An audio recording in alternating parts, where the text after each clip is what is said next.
How's it going, everybody? Welcome back to the channel. This is the Cryptonautic channel. My name is Angel Bundes, the financial physician, and this is the Crypto Nightcap show where I bring you the latest in crypto news for today. And today is Friday, March 31st, 2023. And we got some good stories for you today. Hopefully you guys have been trading. Hopefully you guys are making some good gains. Bitcoin is up. Bitcoin is up quite a bit, actually, from where it was just a day ago. I believe we were in 27 range yesterday, and we're now back up to 28,578 or so. And we'll jump into the charts here in a little bit. But today's been a good day in crypto. A lot of good stuff, a lot of good stories this week. There's a lot of good things happening, a lot of stuff that's impacting, the positive price movement of Bitcoin. For those of you guys who don't know, obviously we're in the middle of this bear cycle and coming back into the next bull cycle as we approach the 2024 Bitcoin halving event. So if you're not familiar with the Bitcoin halving event, you should know what the Bitcoin halving event if you want to be in crypto. So right now, it's looking like estimated to be around the middle of April for the next halving next year. And so this is a great accumulation phase. We will likely see Bitcoin, possibly touch 50K sometime this year, and maybe, pull back, retrace back down. I think we could easily get up to, 33, 35, something like that. And then it'll probably come back down, hopefully. I have buy orders pretty much starting from like 26.1 down to under 25, just around the 24 mark. And I think I have like one more Hail Mary order like around 23.3, something like that. But in case some scam wick just comes down. But this is a great year to be buying, whether you're doing a DCA strategy or some kind of accumulation. This year is a solid bet. My strategy's been pretty simple for the most part. Right now, I am spread out on a lot of altcoins. I think obviously I still hold a lot of Bitcoin, but I spread out a lot of my holdings so that I could hopefully capitalize on bigger gains, right? So I definitely held on to some coins from the last bull cycle. It was where we thought it was gonna go higher. Everyone thought it was gonna go higher, so I was kind of holding out, and then we never did, right? And then so that's pretty much what happened. So I held out until a lot of coins. So that's why I'm also highly distributed on some great alts, definitely some great projects that I think have a lot of potential for this next bull run. And we're gonna be talking through some of those projects. I'm gonna be giving you guys some of my top coins.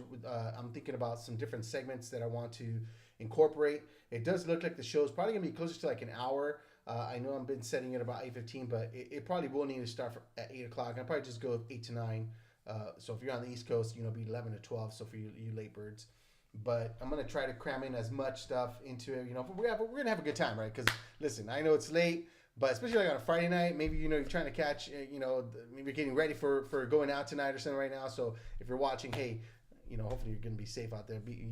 Have a good time, but, be mindful of your surroundings and be safe, right? But yeah, I'm going to try to give you guys a full hour of great content and just a lot of different stories, different opinions, and definitely looking at charts, different coins, and talking about projects that I think I'm coming up, or just stuff that I find interesting, different projects that I'm putting in some money into. I definitely want to let you guys know about those. So right now, obviously, Arbitrum is big, just had their drop, but the problem with some of these projects that have the airdrops is you have a lot of tokens being distributed, and so there's a lot of selling pressure. And then more importantly than that is a lot of these projects have large distributions that will, like they have basic time periods, right, where they're locked up before they're released. And so some whale or some early investor gets a big chunk, they could be dumping the market. And so that puts a lot of sell pressure on these projects. They come out hot at the very beginning, and then, it's hard to really get the rides up when there's just so much, sell pressure from the large distribution, these airdrops and things like that. So I get it. That's the nature of the beast.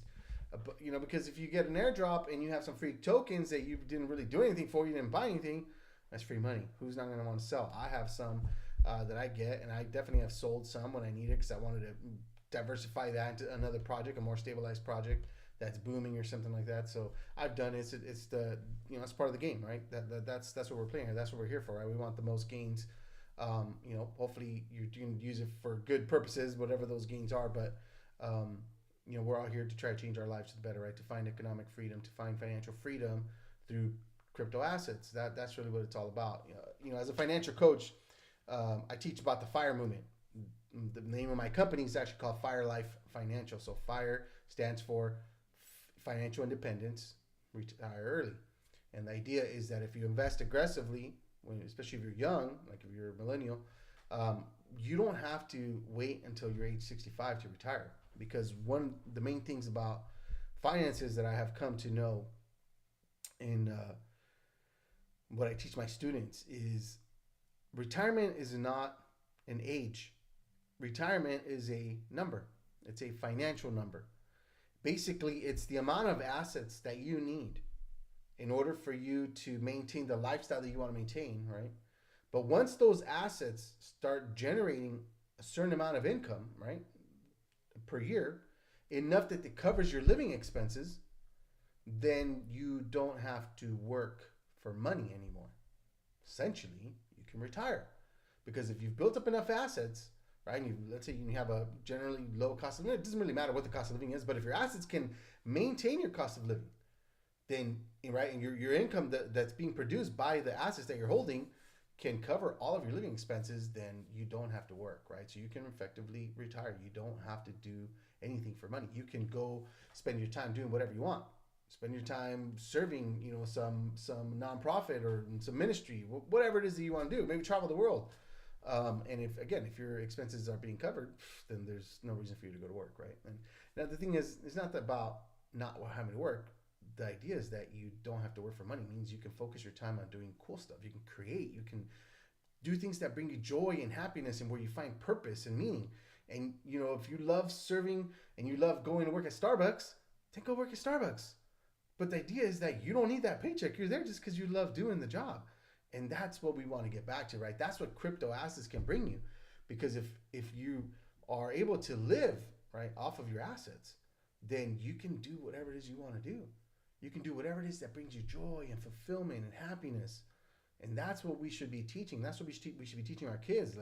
And hopefully us as parents, we're going to do everything possible to make sure we give our kids a good life, but make sure they're not spoiled, make sure that they learn how to work, make sure they appreciate the value of a Bitcoin, not a dollar, but you understand what I'm saying, right? Learn the value of earning something, because then that's not going to make them, hopefully that will not make them, feel like they're owed something, spoiled and all that stuff, right? So that's the kind of stuff that I teach in my financial courses, and that's what we're here to do with crypto assets. This is why I'm here. This is why I'm teaching. This is why I'm doing this live stream, because I believe in the power of, what economic freedom can do for your life.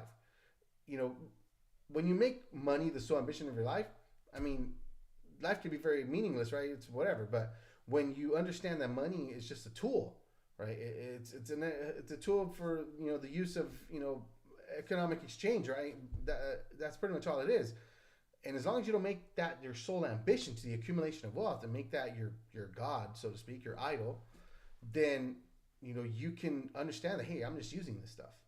I need to generate it, but it's not what I live for. It's just like whatever. It's like anything that I have, any tool in my tool chest, right? If I need a hammer, I'm going to use it when I need the hammer, right? Well, I need money to do things more often, right? It's a tool that I can use. I need daily, and I understand that those resources can help me do a lot of other things. I can do a lot of good with those resources, right? And I can put those resources to work to generate more resources, so I can be more productive and be more effective in the things that I want to do and accomplish, right? So that's how I got to look at money. And, a lot of people, they'll have a very unhealthy relationship with money. They think that, that's what it's all about. It's because they see people with money and they think that's what is going to bring me happiness or whatever. Like people that are poor, or people that are poor will say things like money doesn't bring you happiness. Generally, that's true, right? But the idea is that actually that's not true, right? Money can bring you happiness, right? Because it can give you the opportunity to do things that bring you joy, right? You're able to use the money to go and make memories with the people you love, and that brings you happiness, right? The money itself doesn't make you happy. It's what the money allows you to do. That's what brings you the happiness and the joy, right? So anyways, off my rant. Let's jump into the news. So today I pulled up a few things that I found interesting, and man, we had to just be mindful of what the heck's going on. So let me share my screen with you guys, and then we'll jump into the news. Wrong channel. Here we go. All right. So the headline for today: Senator Warren touts building an anti-crypto army in her re-election campaign. This woman, are you serious right now?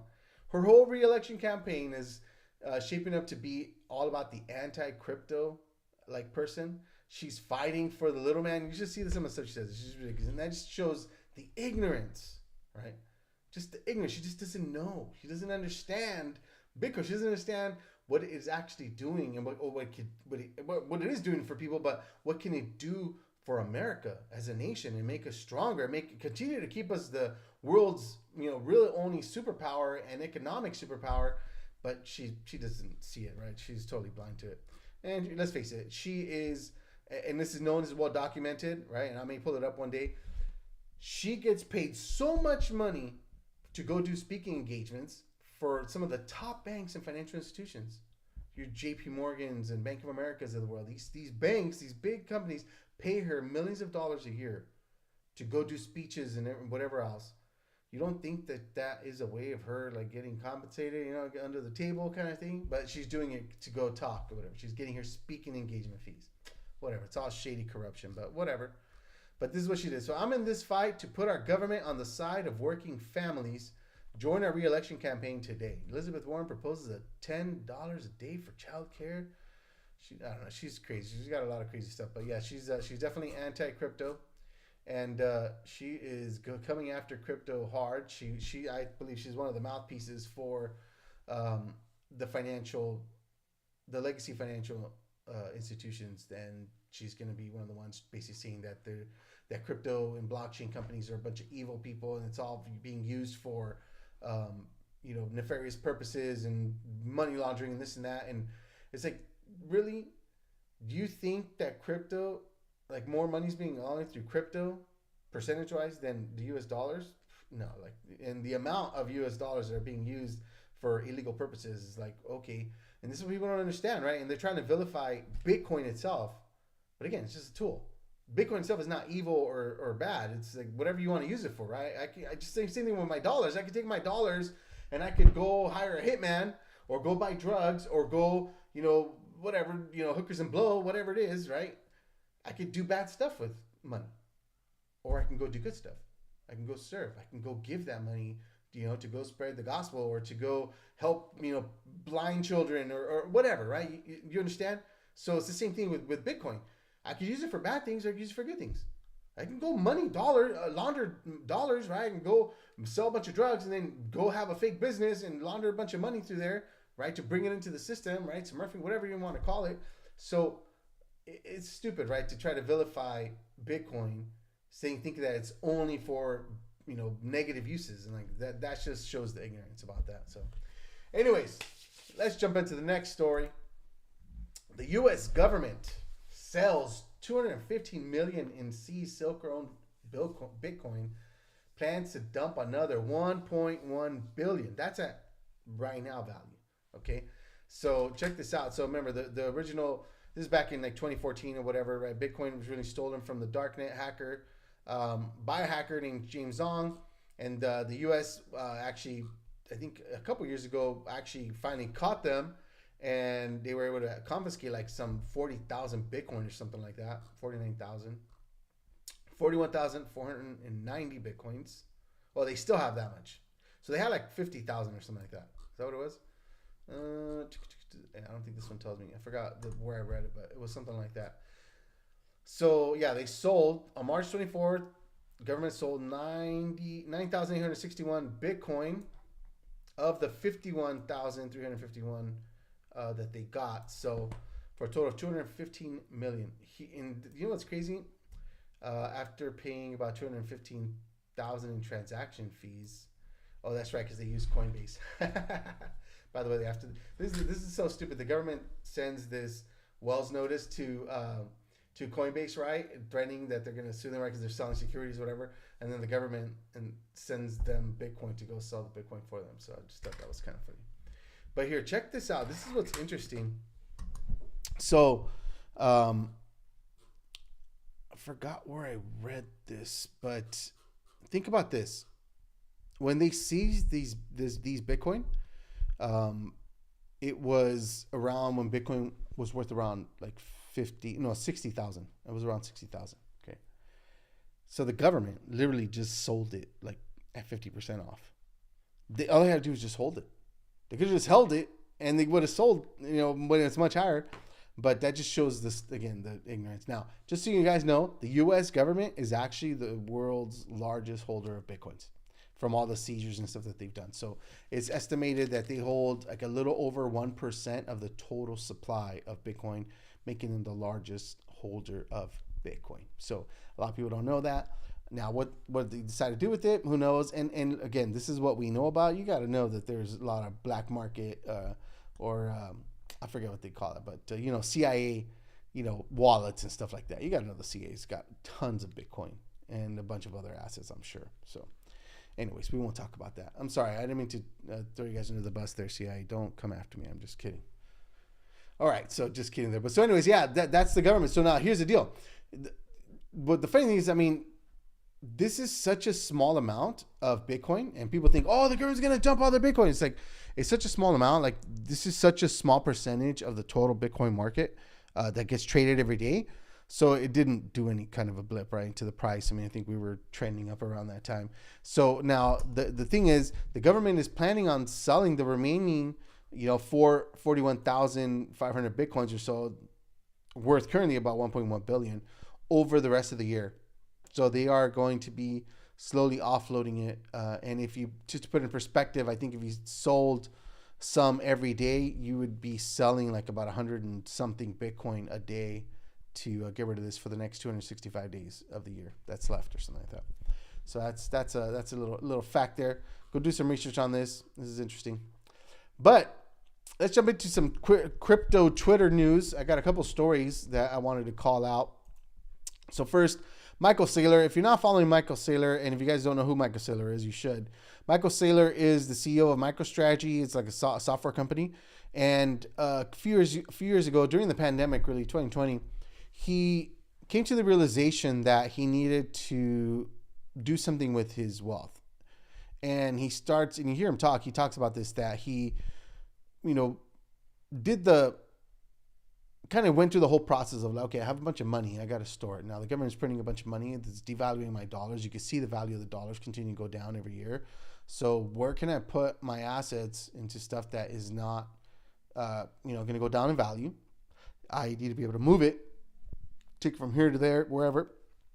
All right, so it needs to be able to be transmittable quickly, and different things, right? He was playing this out. He's like, okay, well, I can put money in gold, right? And it's safe. It's been, slowly climbing a little bit every year, and just maintains its value for the most part.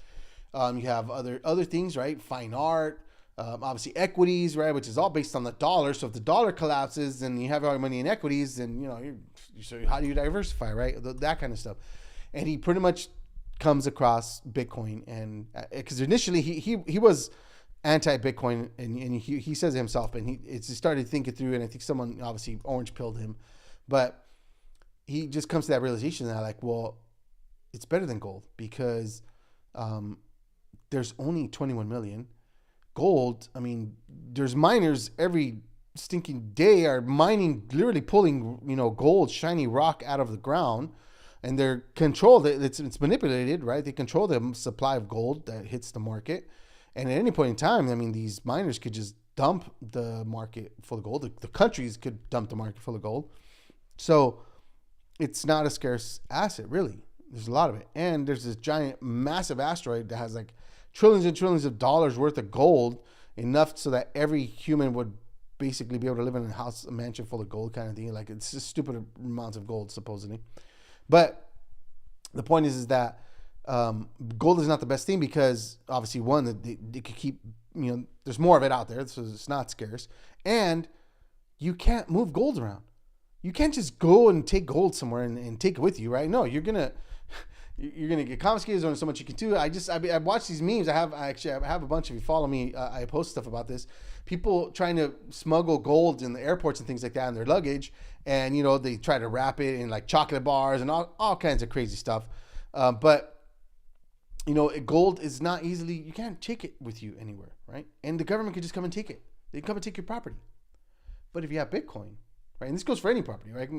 Art, whatever, any physical property, someone could just come and take it from you, whatever, right? Now, when you have Bitcoin, you have that seed phrase. And as long as you know that seed phrase, you could take your entire net worth with you across the world. No customs checks, no nothing. It's just here, right? No one can take it from you. Now, if someone tries to take you out, right? Hey, we're going to try to steal the thing. Okay, well, if they kill you, then they don't get no Bitcoin. So that's how you gotta look at it, right? Bitcoin is way better. So I love Michael Saylor. You gotta follow him. But this was funny. I wanted to give you guys a little bit of a laugh. So Bitcoin, right? 30%. This is how you need to distribute your Bitcoin. Also Bitcoin, another 26%, but also in red. Also Bitcoin, 14%, but also in purple. And then cyan and green and brown, yellow, pink, blue, black, right? So it's all Bitcoin. Just diversify into Bitcoin. He's a total Bitcoin maximalist. You got to be careful with these maxis though, because they will try to turn you. They make me want to sell. They make me want to sell every single, altcoin, crap coin that's out there, and makes me want to jump into all Bitcoin. But I can't. I have to think smart, think long term. All right, so Nayib Bukele, right? Nayib Bukele. If you don't know who this is, he's the president of El Salvador. He also has been orange pilled and has converted the entire country into Bitcoin. He now has, basically made Bitcoin legal tender. And one of the things I want to bring up on this, because last week he said, next week I'll be sending a bill to Congress to eliminate all taxes, income, property, and capital gains, and import tariffs on technology innovations such as software programming, coding, apps, and AI development, as well as computing, communications, hardware manufacturing. So basically, he is opening up his country for business, and he is telling the world, hey, if you are a blockchain developer, any kind of tech, you want to come here, we're open, and we're going to help you. We're going to eliminate all taxes. And if you follow some people that are like in Bitcoin that are moving out there, because, you can use your Bitcoin and everywhere it's being accepted in the country. And this guy's been doing all kinds of stuff, cleaning up his country. El Salvador, if you don't know, has had some of the highest murder rates in the entire world for a long time. Their country has been under siege by gangs, MS-13, 18th Street Gang, right? Gang members that were basically conditioned and trained here on the streets of Southern California, and then eventually across a lot of the crazy inner cities in the U.S. Then they get deported back to their country, and then they just go do crazy evil crime out there, right? I mean, I grew up in the hood. I know these guys, right? They're killers, right? They're sociopaths. They have no remorse or feeling about or empathy for other people. They do what they do, and it is what it is, right? I get it, but he's been cleaning all that up.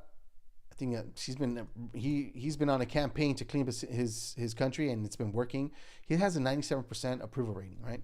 So anyways, he said he was going to send this to Congress, and boom, done, signed. This thing it's in Spanish. I'm not going to read it to you, but pretty much it's official. He now has passed this into law, and El Salvador is looking very, very compelling for me to consider moving to. So we'll see how that goes. But the last thing I want to share with you guys, is, I think I talked about it a little bit in my stream yesterday. There is a concerted effort in the U.S. right now by U.S. regulators because they're scared and they don't know. When the uncertainty of things, challenge of your authority, all that stuff makes you fearful, right, of the unknown.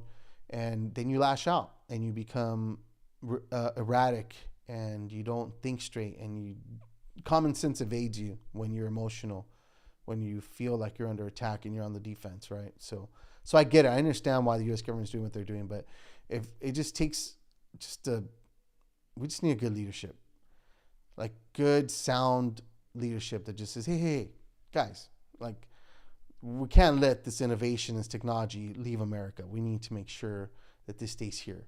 We need to figure out a way to work together, right? The legacy financial system with the new financial system. How do we transition it smart, right way? You people in power, you guys are going to have to probably give up some, because the new people are bringing things up, and you have to just accept that that's how things are going to go. So either go work with them and help them out and stake your claim now, or, it's not going to work out. These guys are going to come take, and they're going to eat your lunch, right? That's how it should be. But we don't have that right now. So they're lashing out and they're fighting against crypto, and they're going after them, right? They're using this whole banking crisis thing that just happened to try to shut down the banks. And people say, "Oh, Angel, you're just you're a conspiracy theorist. There's no true. That's not true." Well, luckily, there's much smarter people than me, and so this law firm, Cooper and Kirk, put out this report. Okay, it is 37 pages. It is a fascinating report, extremely well written. I'll just go from here. But he sends this out. They send this out, and they basically put it out for everyone. Operation Choke Point 2.0. The federal bank regulators come for crypto, and they break down everything, like about what's going on, how they're using it, how they're weaponizing the financial system, and they're citing all kinds of stuff. I mean, it's written by lawyers. Okay, so it's really, really good. So, what we need to do, how can we use this, right? And I suggest that everyone read this. If you're in crypto, you should read this. You should know what they're trying to do so you can understand why it's happening and how you can work around it, and what we need to do together as a community to support these types of things, these campaigns of, trying to bring awareness of what the reality really is, right? That they're trying to stifle this innovation, trying to stifle growth. They're trying to control, right? So this is a great read. It's a little long, but it's just, for me, it's fascinating just to see like the coordination across the banks, the FDIC, the SEC, the Fed, right? Using Congress, to try to weaponize it as well. So, the CFTC, the OCC, all kinds of stuff, right? So what I would say is it's just good to kind of know, what's going on. You have to know your enemy. You have to know what their tactics are, what they're doing, so that you can learn how to counteract, right? And go on the defense or go on the counteroffensive, whatever you need to do. So one thing that I think we could all do is we should write or send this, right? And you can go to Cooper and Kirk. You can just look up Operation Choke Point 2.0 Cooper Kirk, and you can get this a PDF and send it to your congressman, to your senators, right? Call them. If they're nearby you, go walk over there, right? Your representatives, go to their office, hand deliver this thing and tell them, hey, you need to read this thing. We stand against it. We need to keep freedom alive in America, blah, blah, do whatever you need to do. But that's a way that we can get the word out there. Go talk to your politicians, call them. If you call them every day, if everyone starts calling the politicians every day, they will say something about it. They don't want that kind of stuff. They don't want that, right? So this is what we can do as citizens. We can take a proactive approach and not just sit back and be like, oh, gotta hear how this country's falling apart. Do something about it. If you're not gonna do anything about it, then shut up. Don't say nothing, because whatever, right? Let other people do it. But let's do something. Don't be like that. Just do. What does it cost you just to send it via email or go and just print it out and put it in the mail and just send it to them with the little handwritten note that says, you need to read this, you need to stop this, you need to be fighting against this stuff. I mean, that doesn't take you much. What's the cost of a couple stamps? Just put this in the mail. I'm just saying we should just be, I think, a little bit more proactive to jump in and help if you really want crypto to survive and not have it run out of America, because other countries have their hands wide open and they're saying, hey, bring it over here, we'll help you. And that's sad, because I really want America to do the best it can possibly do, right? Be the best it can possibly be, and have the most opportunities and have the most economic, opportunities and resources so that we can continue to live great and prosper, right? So anyways, that's all I have for you guys today. I hope you guys enjoy the show. I'm going to continue to work on some stuff. I'm going to got some graphics, little minor stuff for the launch for Monday. And again, we're going to probably be expanding some different things. I'm going to give you guys the news, and then we'll jump into the charts, which I'm going to do right now before I take off. But I'm going to probably start pulling out some of the top coins that I'm looking at, things that I'm trading, things that I'm looking at myself, or I'm actually investing in myself. And then I'll have a few little segments that I'm going to do, but I'm not going to talk about them right now. I'm just going to bounce them off you, and then you guys will let me know in the comments. So if you're watching this, smash that like button, hit that subscribe, and maybe write a comment. Let me know where you're watching from. All right, so let's jump into this charts. It's going to give you guys a quick little rundown on the prices and kind of see where we're at today. So Bitcoin right now hovering around 28.5, a little bit above 28.5. You got Ethereum at 1826, BNB at 315, XRP pumping up to 53, and Cardano back down to 39. It got up to 42, I believe. Let's just look at Cardano really quickly. So just under 41 cents. Now, I know, depending on the exchange or where it was, I know it was definitely trading at over 41 cents and close to 42 cents in a few places. So it really all depends on the exchange. Obviously, this is an aggregate of a bunch of different exchanges and things like that. But the market is doing pretty good. Let's see who's some of the top movers today. Basic attention token, what? 12%, almost 13%. Casper, 9%. Render, 8%. Render is really promising. I have a little bit. And look at Singularity. Another, it went up 6%. So we're back at 43 cents. That's nice. I got this in one of my bots right now trading. So it's making me money every day. Just making me money, as well as it continued to go up in value. So that's great. Now, let's look at my chart here. So I was watching ETH earlier. It's in this pattern right here, and I have a feeling it wants to break up and get us close to that 2,000 level. I don't think that ETH will get up to 2,000 until Bitcoin gets over 30, but I could be wrong, right? If we get to that Shanghai release, that may be something that helps pump the price of ETH. But for right now, I'll say it's still going to kind of trail with Bitcoin. So depending on what Bitcoin does. Now, Bitcoin looks like it might be a little bit of an ascending wedge here. So it may break down in the short term. Let me check the daily. Daily wants to move up. Let me just check the 3-day really quickly. So oversold on the 3-day. Let's check the 12-hour or the actually wants to curve back around on the Stokes.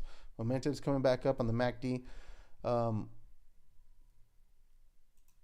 Who knows where it's gonna go, but it does make me question if it was gonna break down maybe in the short term. All right, so that's kind of what I'm seeing. So it may break down. I'm not sure. If it does, though, it would be quite a bit of the measure move will bring you down. Maybe even back down to here. So where's that? I mean, if it breaks, I don't know if it'll come back up. It might come back up, but let's see the. Curve